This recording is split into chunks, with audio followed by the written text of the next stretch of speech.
AMA. You got me, Chris. With can you pronounce your name for me real quick, just so I don't butcher it? Yes, Takeda. Takeda. Okay, Shinjin. gotcha. Shinjin. Got it. Got it. Got it. Got it. Love it. Love it. Awesome. Well, we're here with Takeda, Shinjin here, with another Cardinal House AMA. And we have battle stakes up here. And battle stakes definitely has something interesting going on. So I know there's going to be a lot to chat about, a lot of new concepts that you guys are bringing up, as far as like a gamified aspect of some different pieces of tech. So excited for it. But we usually start things off a little bit differently with some rapid fire questions. But seeing as we kind of spent a couple minutes doing that, and you guys have a lot to talk about, there's just a couple that I want to ask, and they won't be in the polls today, but a couple questions that I do want to ask just to get to know you, break the ice a little bit better. But what is your biggest hobby outside of crypto? Oh God, I'm a nerd. I sit in front of the computer all day and get out like once every.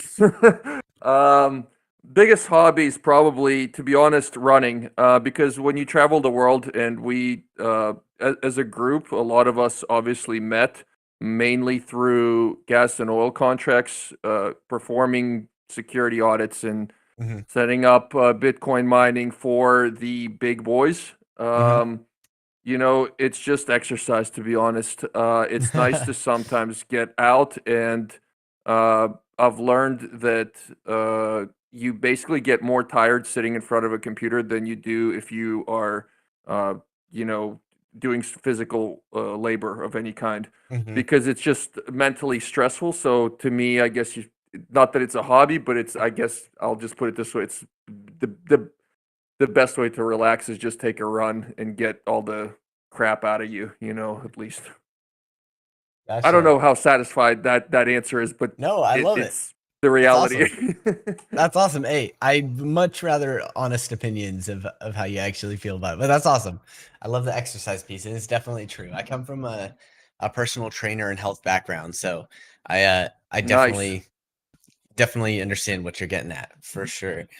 Um, Next thing, what is your favorite food?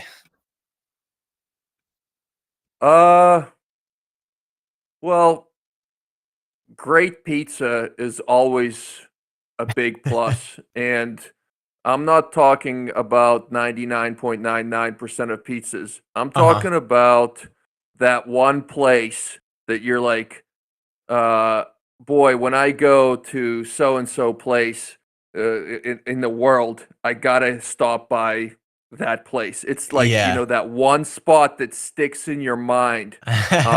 There's like for me, I was in Montreal 10 years ago, and there's a burger joint. I have no idea what the hell it was called. I have no, I can't remember, but I do remember it's in the center city, and I remember the feeling that I got biting into it, and it's weird because I still like crave it.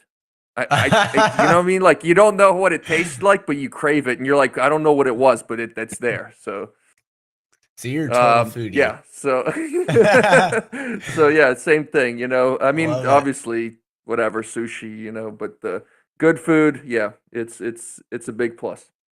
Gotcha. No, I love that answer. That is awesome. That is awesome. Very, very, very easy to picture what you're talking about there. Yeah, I love it. We all have it. We all have that one place. Yes, yes. I 100% feel where you're coming from. Um, and then one of the last couple, what do you think is going on currently? If you had to bet on either Bitcoin or Ethereum for the next run, what would it be? If you had to pick one that you could purchase and hold.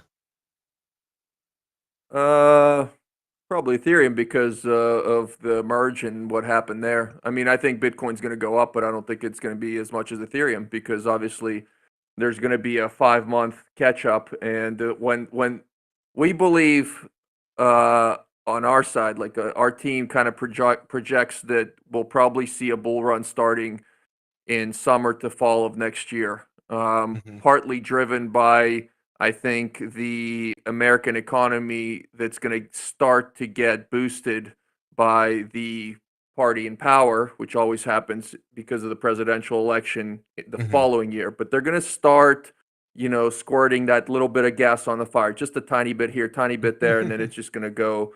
go crazy, which is normal. So I think that Ethereum is going to have more potential. If you're asking me how many X's it's going to do, but I think Bitcoin is still the king of crypto. I don't think that even if Ethereum goes above it, I don't think it's going to replace it or uh, claim that one solid first spot. I don't know if I'm explaining In it like right, but people's I think that minds. Bitcoin is yeah, because Bitcoin's already been there for 10 years. What do people say to you that don't know crypto and you're like, "Yeah, I'm into crypto." And they're like, "Oh, what are you into Bitcoin or something?" Right? That's the first thing they say. I And you're feel like like, I "Yeah, I'm into Bitcoin or something." One of the two. one of the two options. Yeah, I feel Yeah. like there are more people like I've had a variety of people that are like, "Wait, is crypto like Bitcoin? Is that what crypto is?" And I was like, "Sure, sure." Like you're not wrong. You're Exactly. not wrong. There's a lot to it though. It's yeah. I 100% see where you're coming from. It's going to be the household name. ETH is becoming a lot like that as well, but Bitcoin, at least for the next 10 years, is probably going to stay solid in that position. When Zach explained to me what you guys are trying to do in the server, I told him that I not just agree, but I think it's very, very important. And I think if what you're trying to do is achieved, it will be a huge step. I mean, I know there's a lot of learning places, there's a lot of hubs, Hmm. there's everybody's trying to do something. There's some networks that are trying to capitalize on it just in terms of money and they don't really care. Then it looks like you guys are more geared towards let's earn the respect and the trust of the users so Hmm. that we actually teach them something. Then they come back and then you're going to integrate good quality projects. That's the way to go. Hmm. And I think that's there's very few like places that are like that. Most of it's just let's build it up just enough to basically try to monetize it, and Monetize it. after that, trust is lost. Yeah, I That's really the appreciate that. way it works. I really appreciate that. That's some Sure. very those are some very kind words. We're definitely trying to build out a massive education center along with all the other services, and I'm sure Zach went over a couple. Um, but yeah, that's definitely what we're building towards. And kind of moving forward, can you give us a little backstory? I know that you mentioned that the team had met a little bit like more along the lines of oil, right? Is what you'd Yeah, said, I mean, oil we work for industry. like, yeah. So basically, nobody works directly for the oil company. We're Okay. all independent consultants, and what happens is you start working in teams because, like, I'm a project manager, and I Hmm. get called in, and I'm the guy that delegates from the programmers to the essentially the client, right? So the client Hmm. is usually somebody that has unlimited funds. They want what they want, and they don't care Yeah. about deadlines. A lot of sometimes the project even doesn't, not that it doesn't make sense to us, but it kind of like is not needed per se, but they Hmm. want it because it's a vanity project. Like when It's a we pet first project, started, right? it was like 3 years ago. um you know all of a sudden people discovered that you could have uh uh free energy from flare gas, right? Because obviously you have to vent the gas, the gas extraction sites, right? So you'd just be wasting it. So all these oil companies and gas companies, once I can't remember who did it first, but there was Bitcoin mining installed on flare gas sites because, again, some people did it because they realized that it's very, very cheap energy. Other people realized that, wow, that looks really good on a brochure. Now, the ones that say it looks good on a brochure is mostly in the Middle East because, again, unlimited money. They own, there's not too many private companies. It's state run, right? The Hmm. Ramcos and the Dubais, and all the former Soviet republics, as well as Russia. Now, Russia actually has some private companies doing that.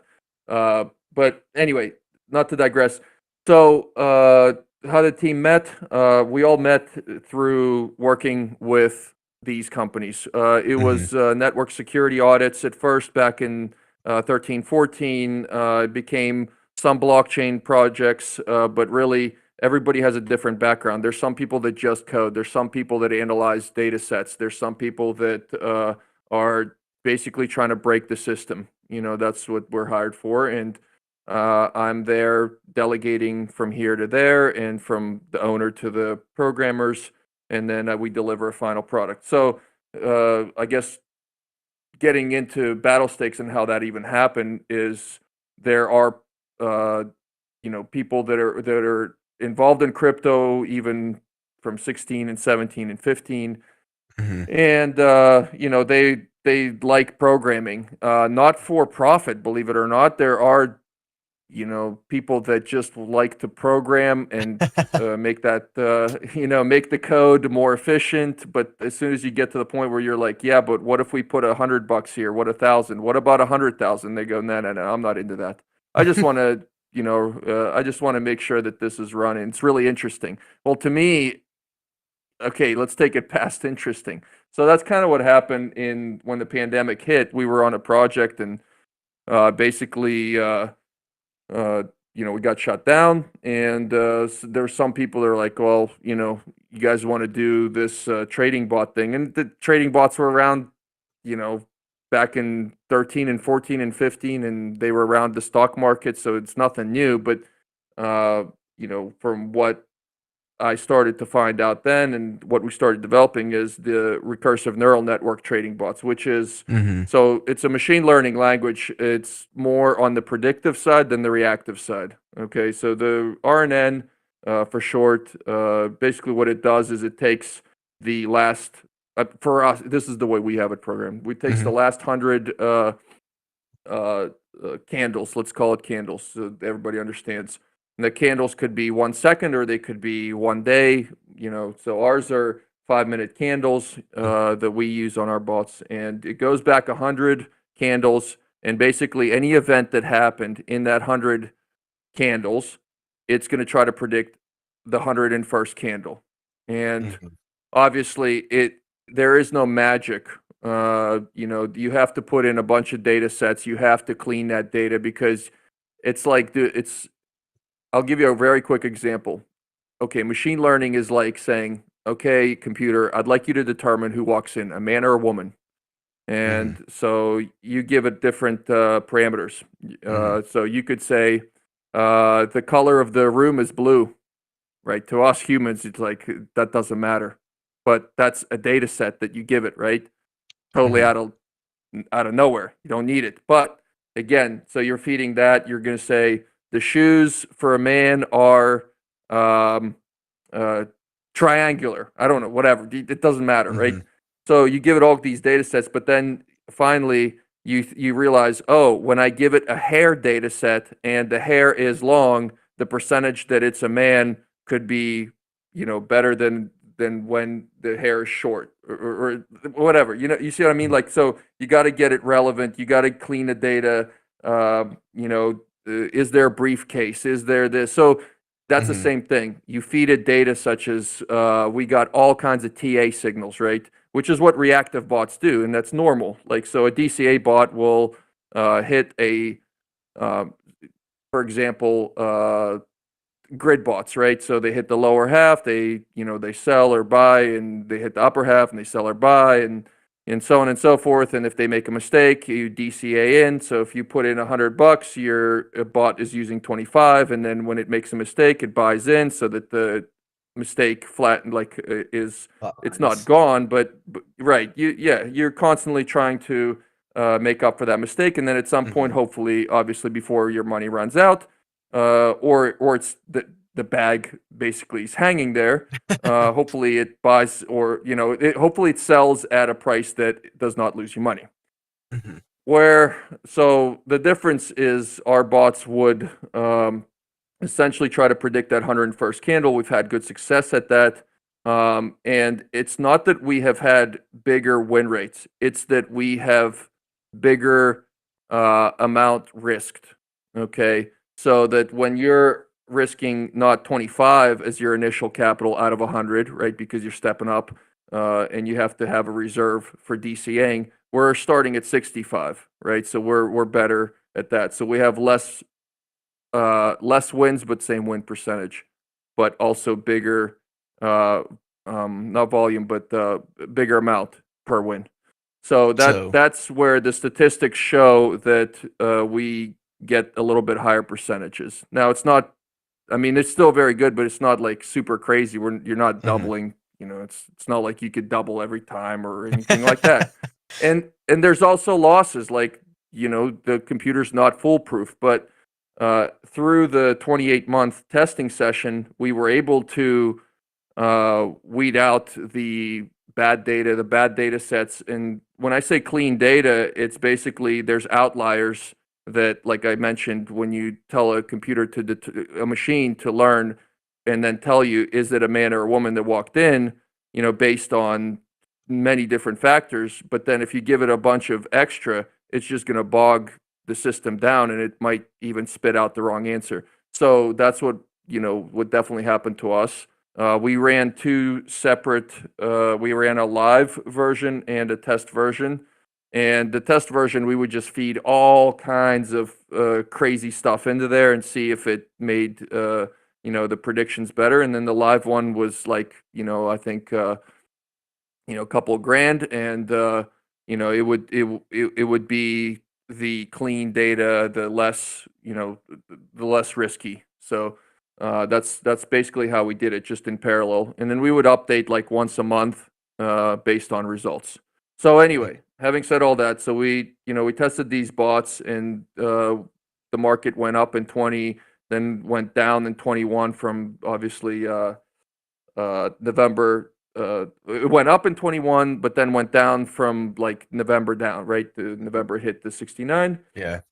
And then obviously it's been going down ever since. Now obviously plateaued for 3 months. So we've seen all the market conditions, and because we were able to get the machine learning to a point where it's fairly consistent, whether it's up or down, you know, it helped that we were on a bull run that was taken into consideration, but the real test was when basically everything was going down. So we saw Mhm. that the statistics were there, and that it was performing fairly well. Well, more than fairly well against, you know, uh, the traditional non-bot trader, or you know, just a regular human.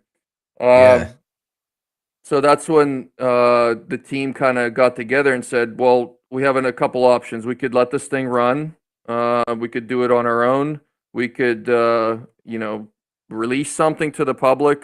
If we do, how do we do that? Do we just say like bots as a service, which wasn't, well, it was around then, but not as popular as right now. I feel like there's a wave of bots as a service right now, Mhm. as well as miners, useless miners.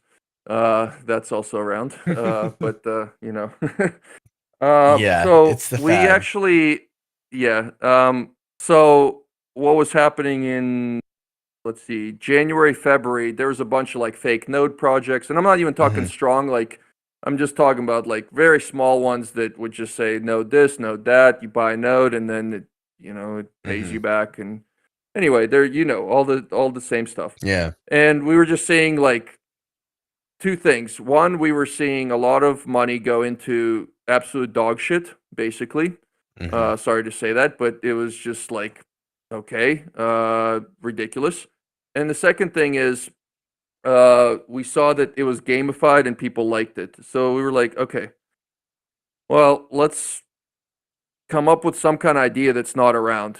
We don't want to do an NFT or a node, or like, let's make it fun so that people are actually interested in this. Maybe they'll cause them to learn more about crypto because it's a fun game. And one of the protocols out there that inspired us was actually Drip. Even though, I mean, we all know that Drip doesn't have a utility, but it is an extremely fun game, and it has a great community. I mean, just really, really, really tight knit. So with those two factors, we were like, all right, well, what can we come up with? All right, how about a wallet versus wallet staking? And of course, right away, someone said, yeah, but what if it's two of your own wallets? That's the problem with crypto, is you don't necessarily have uh, two people, one in the US and one in Great Britain. What if both wallets are owned by the US guy? Then what do you do? So then it's like, okay, now we have to have a system that mathematically makes it a disadvantage if you just have two wallets and you're just gonna stake one against the other and then lose on one of them, right? So you Mhm. can't just have that because a lot of the projects would give out rewards. I mean, even like I said with the miners, right? You can't have 3% a day. I'm sorry, but it's not realistic. You have to have barriers to exit. You can't just release all the money. I understand why people say, well, oh, it's a free market and we should let the chart do this. And yes, but that's what wrecks most protocols. If you just let people know how the system works, let them put, stable coin in, use your native coin, then take it back out. You have to educate people and so that they understand that if you stake for 2 days, you're not going to make any money, right? If you stake for 6 months, then you should make some money. So it's all about strategy and prediction, and that's what basically we landed on. Is we just kept developing it for seven, at this point, 7 months, which we're deploying it this week. Um, you know, basically wallet against wallet staking, and that's going to be a long-term hold strategy. We're oh, and also we're going to introduce short-term battles. So right now we have the long-term battles. We have the team feature that we already implemented. People can be part of a team, but we're gonna in the next 2 weeks we're just gonna put in a proxy contract that will it'll be similar to what Drip does, right? So you can go on Mhm. a dashboard, or we have the dashboard, but we are going to add on to it so that you now are going to have a bit of governance to your team. So essentially, if you are team leader now, you have to perform for your team. If you're just going to be the guy that says, okay, there's rewards from people coming into and making battles, and of course it's a referral system. So we have the 555. So let's say I referred you, Chris, and Mhm. then you start a battle. So then your team that you associated yourself with doesn't have to be my team, but Mhm. any team that you picked whenever you register your wallet, that team's going to get 5%. I personally am going to get 5%, and my team will get 5%. So that way the individual gets rewarded and the team starts seeing those rewards. And what we did is we have a high tax but high rebate system. You're going to Mhm. see those rebates go right back in. Think of it as almost a reflection type. You remember the auto compounders that had the Mhm. reflection of. So this doesn't give you stablecoin. This gives you the tax. Let's call it the battle tax. So when a battle happens, there's a primary staker and a secondary staker, and there's a 20 or 30% taken off each side. So if you're primary, there's 20%. If the secondary, there's 30%. And out of that, so people would say, well, those are huge taxes. Yes, but you're going to see them go back to your teams. Yeah, so Mhm. it's in your interest to build a big team, just like any reputable organization is going to want good salesmen. They're going to want good HR, good management, all that stuff. And the stronger the team, the more rewards you're going to get as a group. So you almost start having my ideas. I actually thought of this because I started seeing how Drip operated and how the team feature was very, very uh, attractive to people, right? Everybody's like, Mhm. get on my team, get on my team. I'll airdrop you back. Well, we believe that it should be more of a governance where, yes, you should have the team leader do the action potentially, but you should have the people vote on it. Almost similar to the system that the US has for electing a president, where, it's not, it's individual people voting, but then there's like the state's delegations vote and stuff like that. Mhm. So that's what we're going to implement, something like that. And I think it's going to be interesting because it's going to get people involved. It's going to be it might be some arguments, and we're going to have a feature that you could, if your team leader is terrible or everybody thinks they're terrible, you could potentially overthrow them and elect the new team leader. So We're gonna put in that logic That's too. But great. obviously, it's not gonna be something. It has to be a total rebellion. It has to be a total uprising. Oh my gosh, that's funny. Okay, gotcha. So let me dive a little deeper into that. So can you outline like clearly what the benefits and the pros and cons are? Because I think I got a little mixed up in all the numbers, like the 5% here and there Sure. turnaround.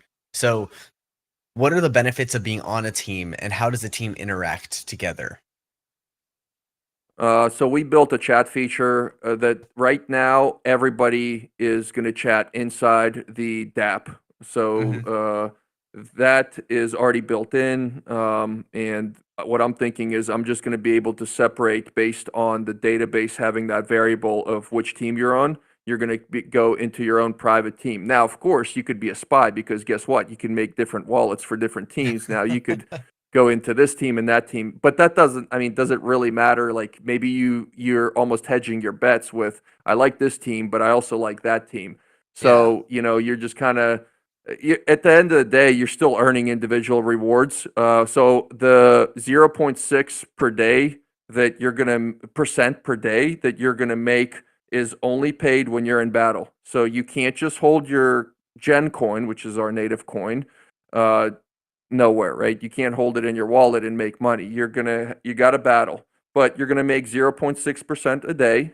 And basically, the most important thing is how do you win a battle? You unstake second. Well, or you have the other guy on stake, right? So it's a game of chicken. Think of it like that.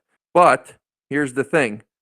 You're going to be, even the loser can be in profit after a certain amount of months, I believe. It depends on which risk percentage you're going to take at the battle, which is 25, 50, or 75. But you can be in profit after month 6, even if you're the loser.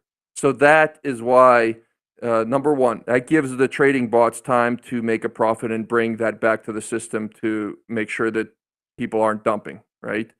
Number two, it's a long-term hold, and it makes the community interact a little bit more, right? So we have to obviously on our end we have to introduce something like short-term battles so that people aren't just checking in every couple of weeks. But I'm sorry, I'm kind of jumping around right now because there's No, the you're good. ecosystem's pretty intense. So I'm Yeah. trying to cover like the main points, but essentially, yes, you're battling wallet versus wallet. You have a primary and a secondary.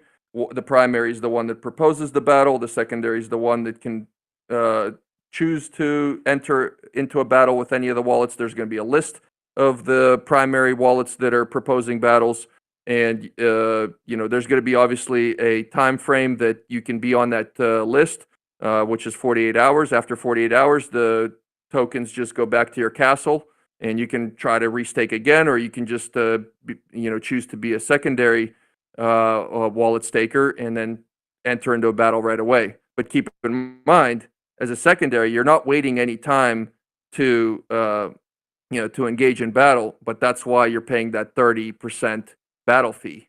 So think of it like this. If you, I like to give this example because people know Drip, right? Even though that's actually a complicated system too.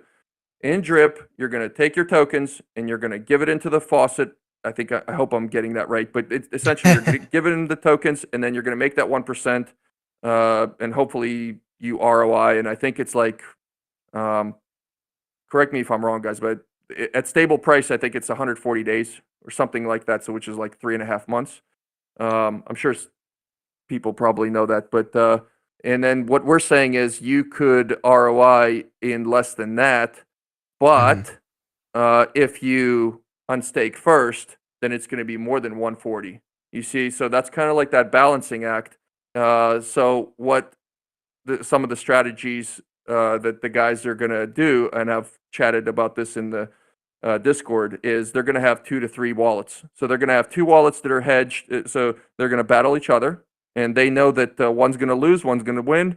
They already have a date that they want to exit out of the protocol. And then they're going to take a gambling chance on the other wallet and just stake it against an unknown opponent. And hopefully that's 10 months out, somebody on stakes, great, and all good to go. But in the meantime, you're obviously involved with the team, so that's kind of what our thought was behind it. Yeah. I think it's very, very interesting. Sorry, I apologize for going over a couple similar things because I'm just trying to wrap my head around it because they're, like you said, definitely an intricate system. So with everything, correct me if I'm wrong or I misspeak anywhere, but you have your team, but you also have your individual Hmm. battles, and you can battle anyone. Do you choose who you battle? You can choose anybody, including your other wallets, right? Okay, So awesome. you're gonna buy. So here's the progression. You're gonna buy Gen with BUSD. The Hmm. Gen will be put in your wallet. You're gonna go into the DApp. You're gonna decide: do I want to be a primary staker and take the chance that? Well, first of all, what's your strategy? You're gonna decide: I'm doing a 2 wallet strategy, or I'm doing a 1 wallet strategy, or maybe I'm even doing a 3 or 4 or 5 wallet, right? So Hmm. if I'm deciding that I'm going to battle my own wallet, the first thing I got to do is I got to have 1 wallet go as the primary staker. Then I got to switch wallets, and then get the second one uh, uh, to engage. Right. So now I got both of my wallets engaged. Great. Okay, I'm good to go. Now I have my schedule set. I could still obviously check in, but I don't have any worries of an unknown person unstaking and now I didn't check in for a month. Oh, I didn't earn rewards for a month. I know that I'm earning it. I got both of my wallets. Now, let's say you have the 1 wallet strategy or the 3+ wallet strategy. Now you want to gamble a little bit. All right, I'm going to choose somebody with, there's going to be, so when you're the primary wallet, you're going to choose how much Gen you're going to stake and what the percentage of risk. So here's where you take away the rewards and what the difference is, the risk. So there's 25, 50, and 75% risk. When you're the primary staker, let's say I have 100 Gen that I'm going to stake, and I'm going to choose 75% risk, which is the highest risk. That means that if I unstake first, I am going to give up 75% of the interest earned, which is that 0.6% per day, to Hmm. my opponent. And that, so you don't lose your Initial. principal, Okay. right? Hmm.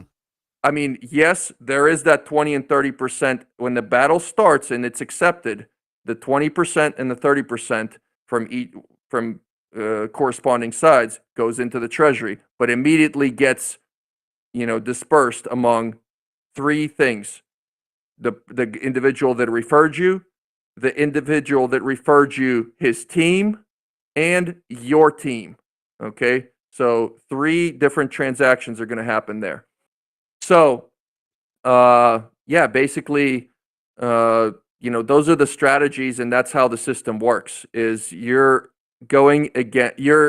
staking against another person's yield. That's why it's called.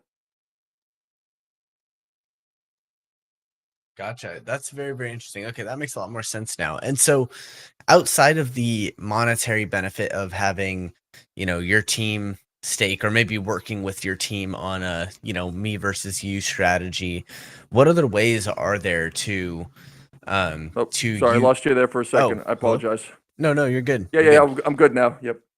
So what I was asking is I understand a little bit more about the mechanism that you'd battle at and all that kind of stuff. But what ways can you actually work with your team outside of, hey, it's me versus you, or it's, just talking about strategies and things like that? What are the beneficial ways that you can work with your team against another team or against um, another group? Yep.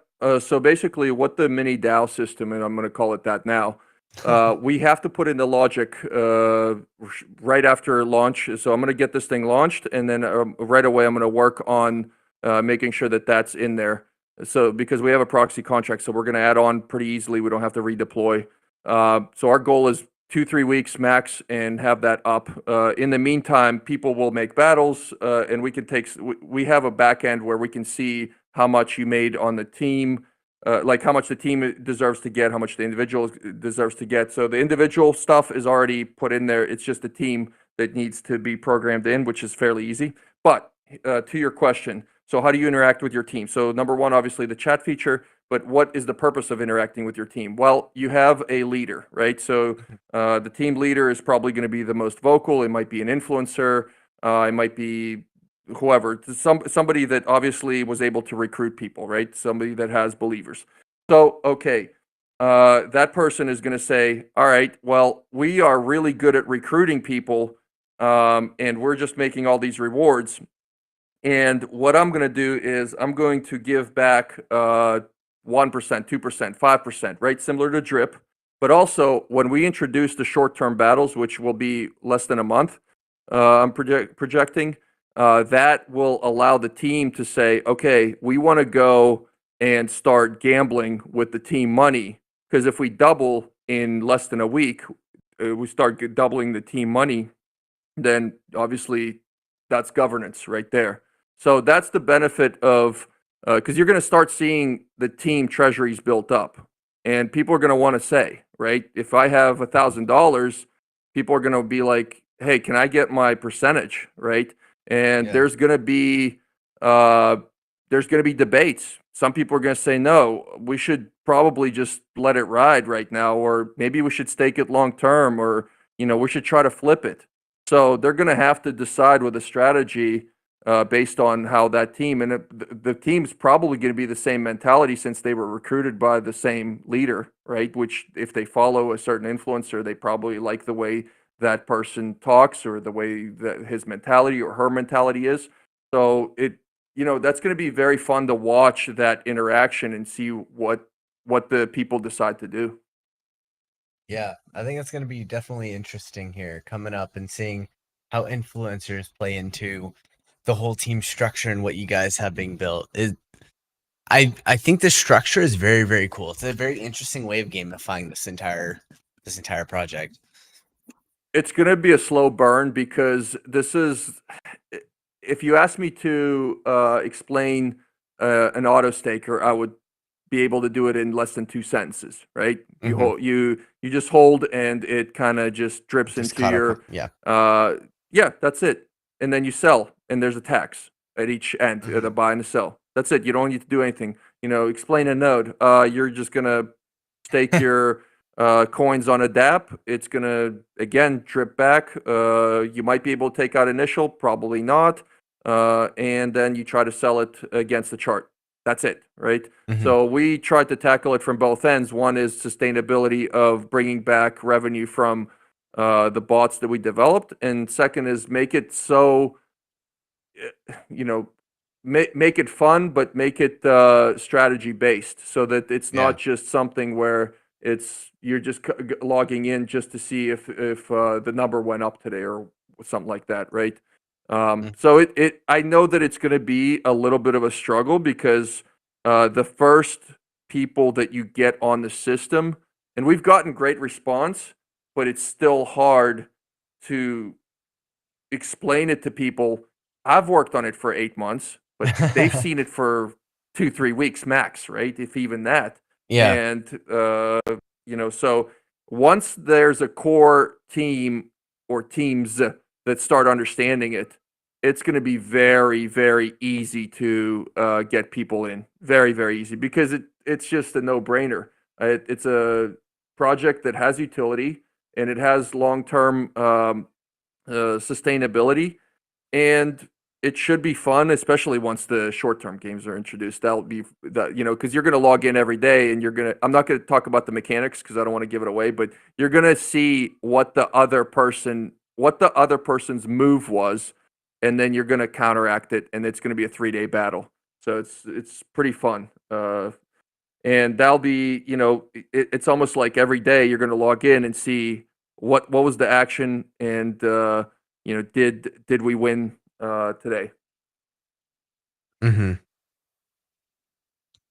Yeah, that makes sense. That makes sense. And so, kind of touching back on something we initially led off with, I know you mentioned the rewards for your trading bot because that's going to be dealing with a lot of the treasury funds, correct? Correct. Yep. Can we Now the touch? trading bots do no. Go ahead. Yep. Oh, can we touch a little bit on the numbers that you were referencing? Sure. Awesome, because you said you had a 28 Good. month test, right? Is that Correct. correct? Okay, awesome. Yes. Awesome. So basically, the numbers take into consideration the bull run. So yes, they are bolstered by that. But also keep in mind that when crypto went down, we were able th- during the time period that it went down, the data was clean enough that it was making good gains still. So I think it was in the mid teens and low teens, which was great. I mean, That is very good. not on right, but and I can tell you that on the days that Bitcoin had the black swan events where it dropped, yes, ours dropped too, but it gained it back during the bounces that happened every time that major red candle happened. Obviously, we know that it bounced up a little bit, not as much, and then kept going down. So our bots were able to recover some of that, and we were still able to get very, very good performance. Now, if that happened right away in March and April of 20, I don't know if we would have been able to get on the right path as quick because we tested it with with the coins going up because everybody got on their computer and started buying, and that fueled the whole crypto thing, right? That's when people I think really discovered what crypto was in 2020 when nobody had anything to do except sit at home. So they searched how to make money from home, and obviously crypto came up probably. So yeah, the numbers are there. It does not. People ask, well, so what does it do? Does it trade Gen? No, no, no. It trades top 10 coins. We had it up to top 15, minus the stable coins, of course. But basically, it is a separate. It's not. You could say that it's the treasury money, but it's not in the treasury wallet because it's not trading on a decentralized exchange. It's trading on a CX with low fees. So whatever CX is offering the lowest fees, I know Binance was doing the 0 on Bitcoin. That's great. So that helps out, but that's the main part is that CXs do offer cheaper fees. So it's more Yeah. advantageous. Yeah. Gotcha. Yeah, it's super, super interesting. I love the numbers that you guys have gotten. I love the fact that you guys have tested it for over 2 years.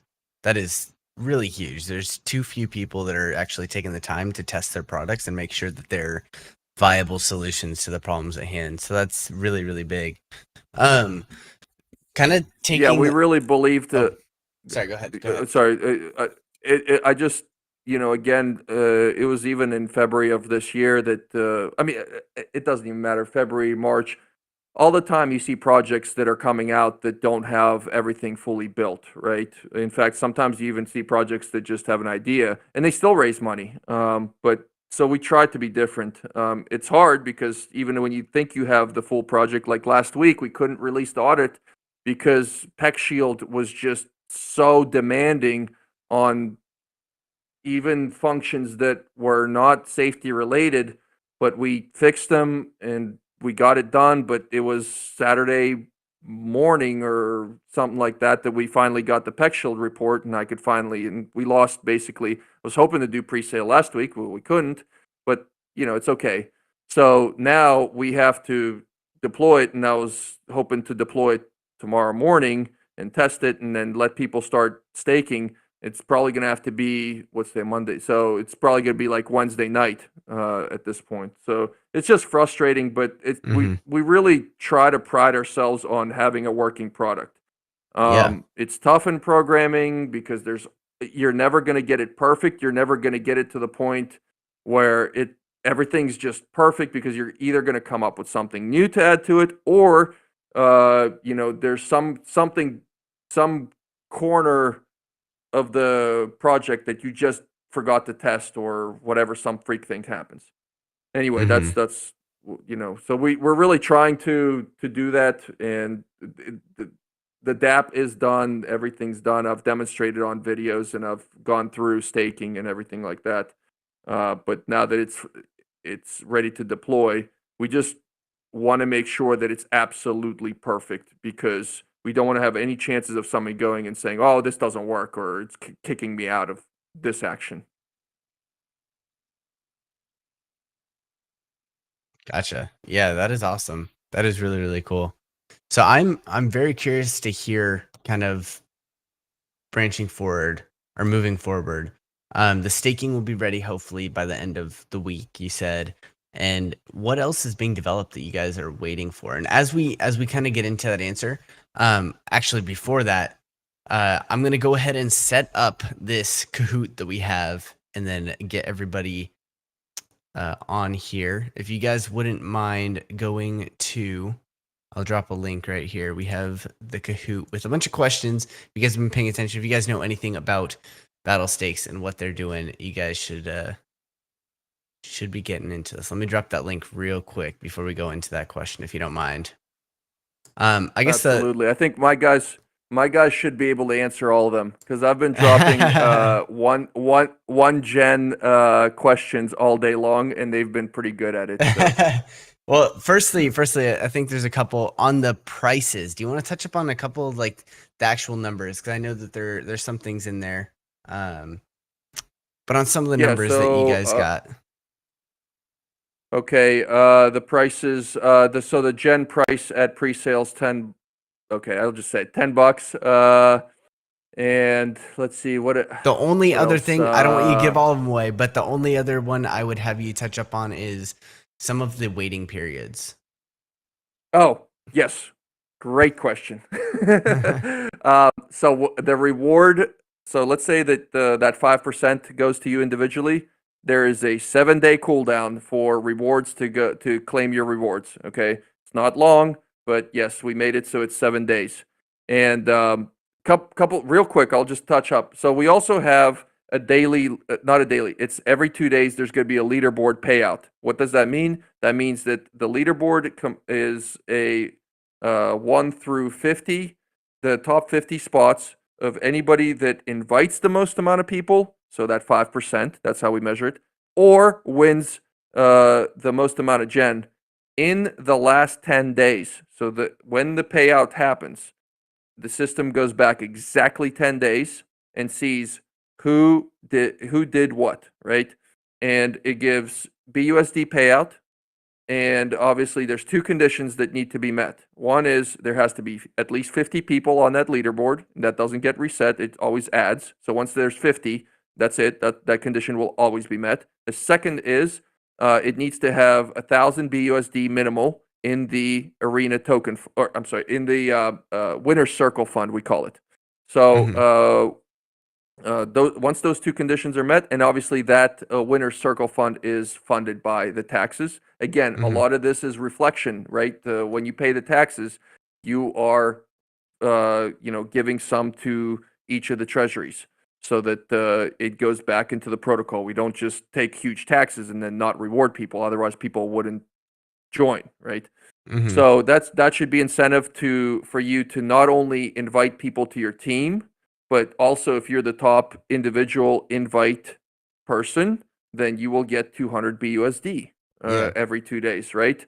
So and if you're really good, then if you're a big influencer and you got a lot of people joining your team, guess what? You're collecting 200 BUSD for 10, 15 cycles, right? If you just had a great month or whatever, right? Let's say it's 10 cycles. Well, that's $2,000, right? Now you can either distribute it or take it for yourself or whatever you want to do. That's the top one. Then it goes like 200, 100, 75, 75, 75, and so on. Just like that goes down to $5. So even the 50th person that invited people gets $5. So again, it's do people want to call it Ponzi-ish? I mean, I think everything's Ponzi-ish, including all our financial systems.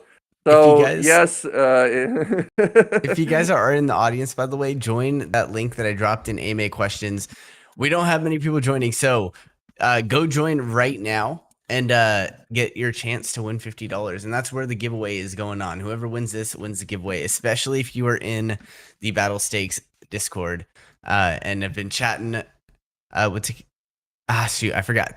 Takeda, right? Takeda. Yeah. Okay, perfect. With Takeda, make sure that you guys join and get your shot for winning this $50 giveaway.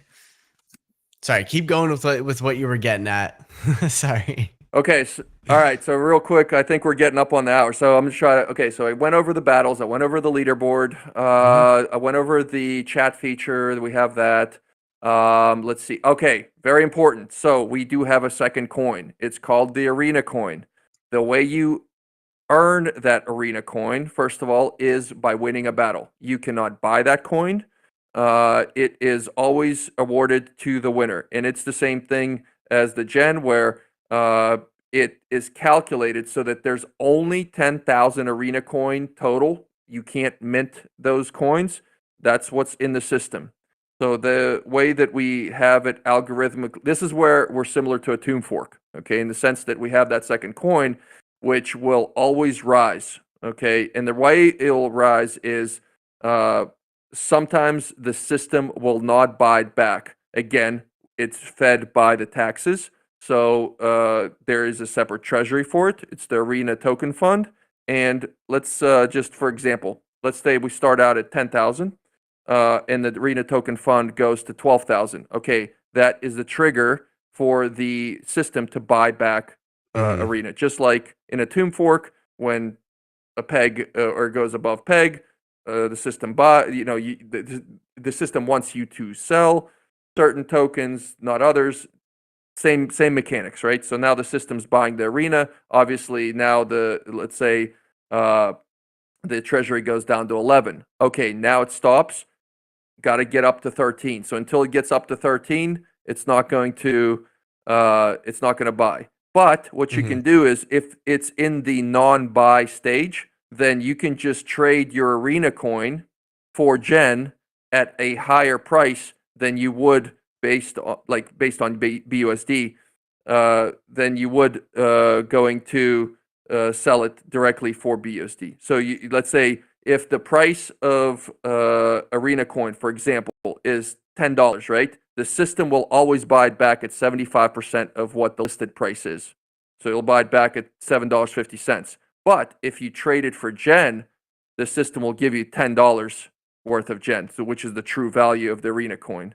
So again, it's a little bit difficult to understand, but I think once I get like 3, 4, 5, 6, 10 people to experience it, then those are my disciples. They can spread the word, because these little things matter. Like that you can't just give true value to a coin. It's just like in regular economics, right? You got the macroeconomics of bonds and treasury bills and all that other stuff. Like, and when you start getting into it, it's pretty interesting that you buy it at one price. Obviously, hope it rises and things like that. So we definitely based a lot of the theory and the logic on real world, not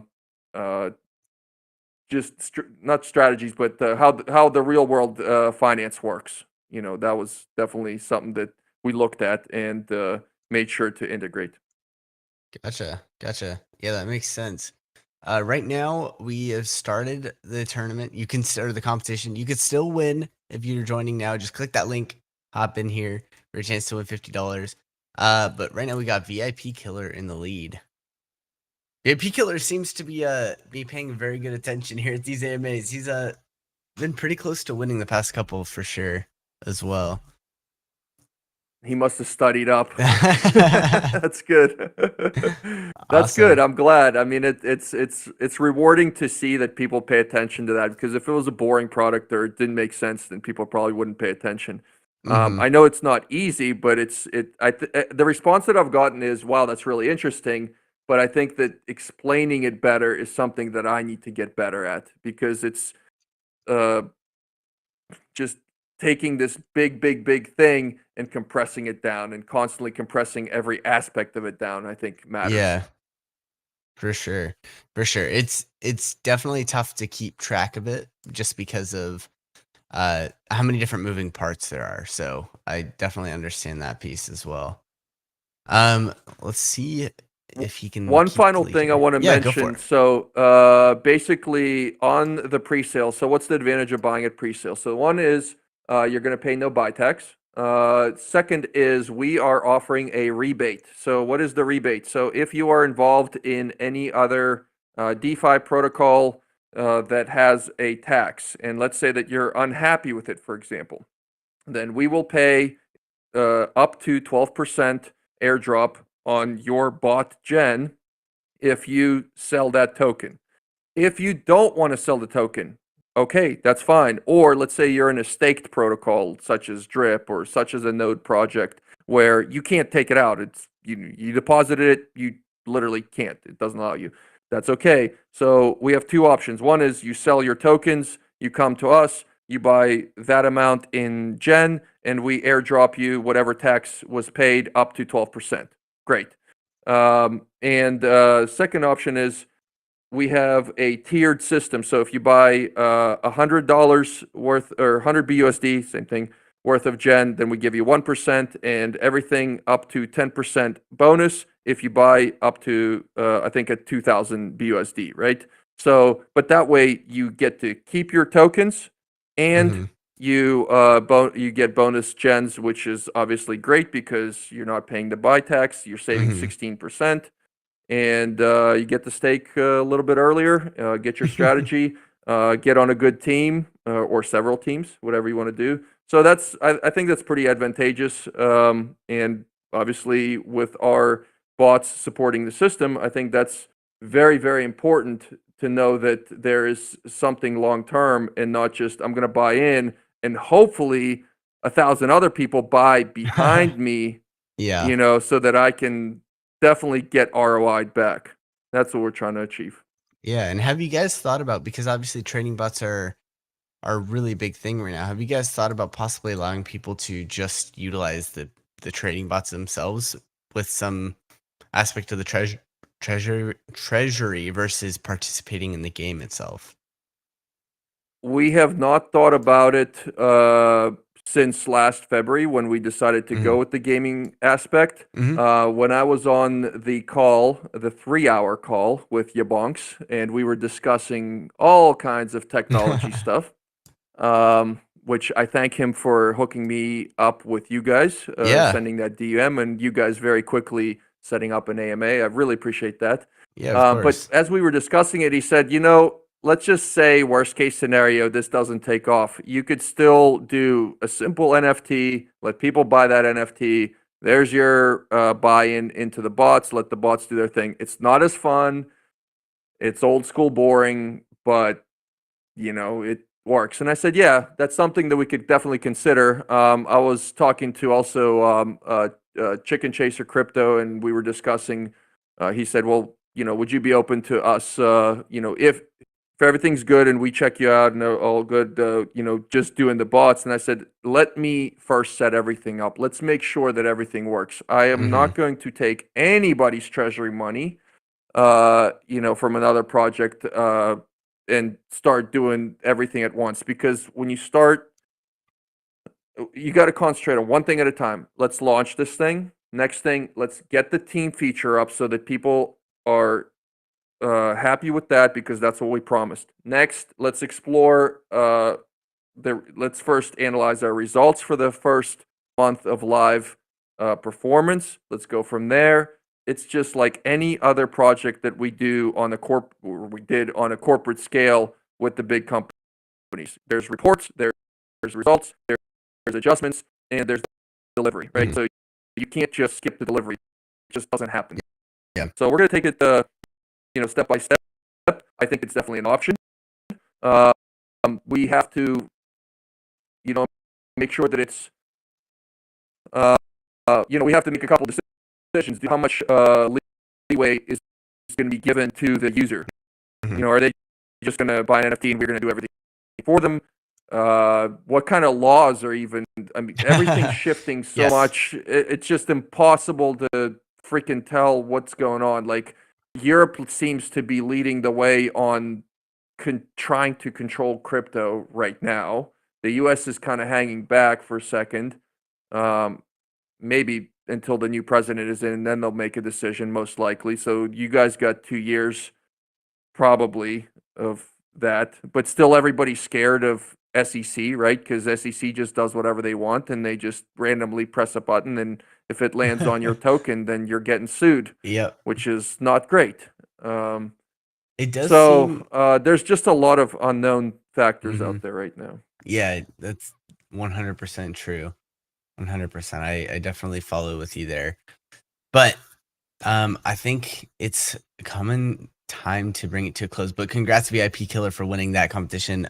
Create a ticket if you don't mind, and drop your wallet address, and we'll get that all set up. And I believe it is being awarded in your token, correct? Is it a coin or token? Because I know you said it was a coin. So is technically, is it a? Let's call it a token. Okay, perfect. Token. Perfect. Yeah. I wasn't sure. I wasn't sure if I do the same thing sometimes. So I figured it was a token, but at the same time, I wanted to double check that I didn't have the complete wrong perception of you guys developing a network and the long-term play or something like that.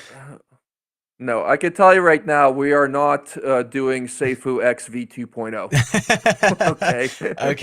Okay. And I have nothing against those guys, but there's a lot of blockchains. I think that there's a lot of development going on.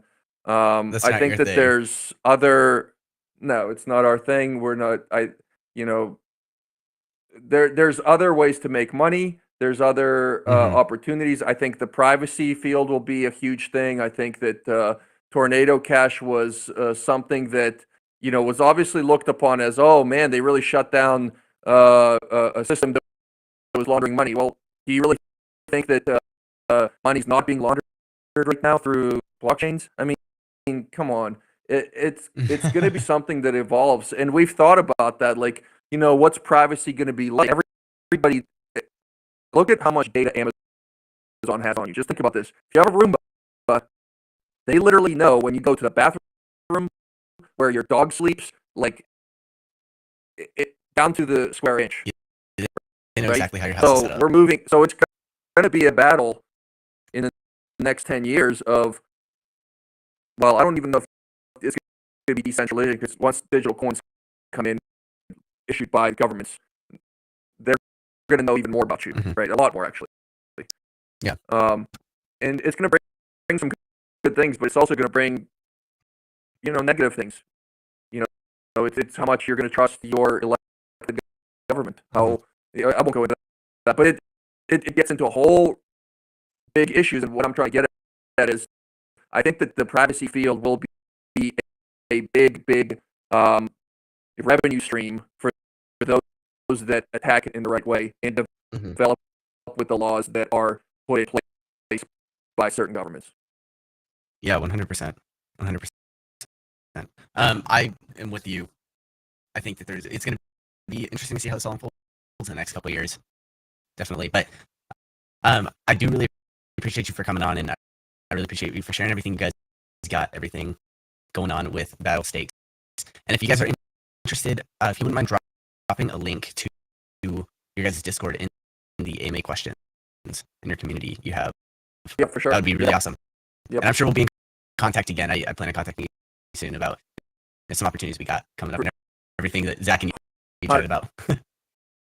Yeah, I'm super excited, and I'm very, very happy to be included in the DeFi community. I've already again, Jason, Chicken Chaser, Crypto, super nice guy. He just gave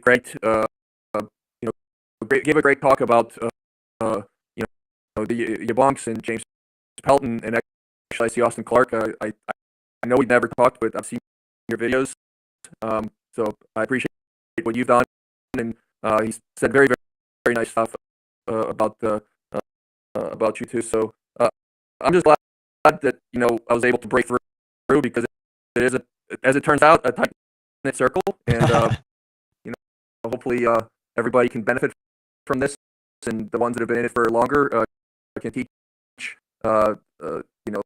maybe not as much about code, because we do know code, but we don't know how maybe some of this is operating, and the people in this inner circle, because I think that a lot of the projects are being developed with similar teams, and sometimes outsiders have a tough time getting in.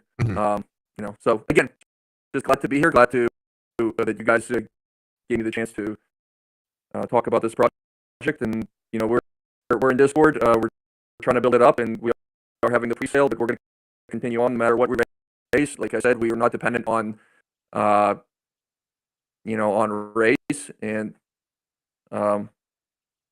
so yeah, basically that's. I'm not going to keep rambling on, but thank you very much. And Awesome. If you guys have questions, come to our Discord, ask me. If I'm not on the computer, I'm on the phone. and I can answer it. And if I can't, then some of my guys, Alex Sakonji, my head mod, can answer it. Mhm. And I think after today's quizzes, a lot of the guys in there can answer the questions about the project. Yes, awesome, awesome. Well, I really appreciate you for coming on, like I said, and I will catch you all soon. Thank you guys for all tuning into. It does mean a lot to have such an awesome community popping into RMAs and all that kind of stuff. But congrats again to VIP Killer, and we will catch you all soon.